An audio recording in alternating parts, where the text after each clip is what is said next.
Regarding these adjustments, I named them like this: 1, 2, 3, 4, 5. Whenever I need to make changes to each of them, I make some marks, except for the fifth item, because for the fifth item, I didn't see any label for the box. If the label of it might change in some way, then it might just require adjusting this position a little bit. Actually, it's not much. So, there are several places where we need to make adjustments.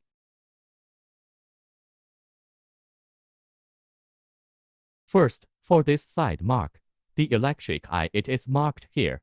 Then for the second position, it is this base. Starting from the bottom of this large base, this large base has 1, 2, 4, 5 is this line. Then the fourth one is this line. This is not necessarily all fixed and cannot be moved. This is not definite. Depending on the actual situation, you can make some adjustments slightly. If you can't adjust it properly, you can move it back to the original line. All of these are fine.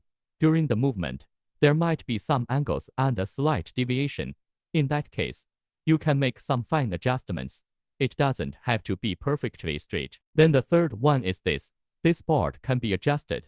After loosening these 4 screws, you can adjust its up and down position because the product comes in different sizes. We ultimately need to fix it in one position. Come here. If it's small, when you arrive here. If my device can't press down when you place the label, there's a problem. These all need to be aligned according to the arrows. Just adjust it. Then it comes to this dragging. There is also an arrow for the position of the bottle, including this compression cylinder.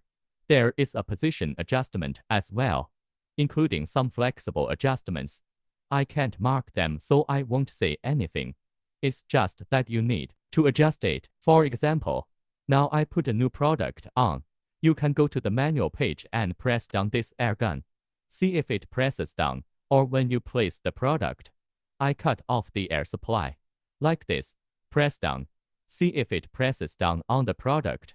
If it deforms a little bit on the sponge, it's okay. Then there are some minor issues with the labels.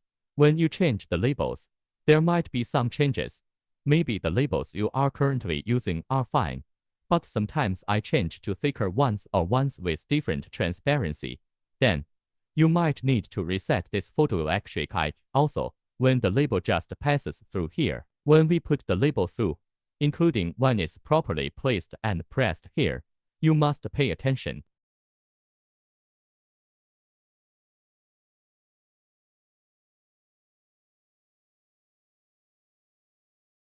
You must pull it tight in this way and not at an angle. If it's at an angle, it's like a knife that cuts the label into small gaps, and it's very easy for it to tear. So, make sure the label is tight and flat. Then run the label. In this way, it won't break. And the label must be noted. The landing point must be correct. And here, just press a little bit more. Then, if there is some looseness on the surface of the line positions, it doesn't matter. You just need to ensure that the labels are running in a straight line. Then, you can reposition the line positions. This is not fixed. Another point is that you should be careful with these 2 screws. This one and the one inside must not be twisted. This is crucial for the balance of these 2 shafts.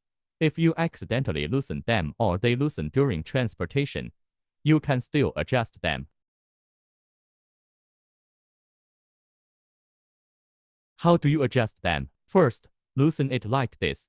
Then, loosen it in this way. When you tighten it, it will be tight. First, loosen it like this, and then pull it out with your hand like this. Then, slowly and gradually tighten it with the other hand.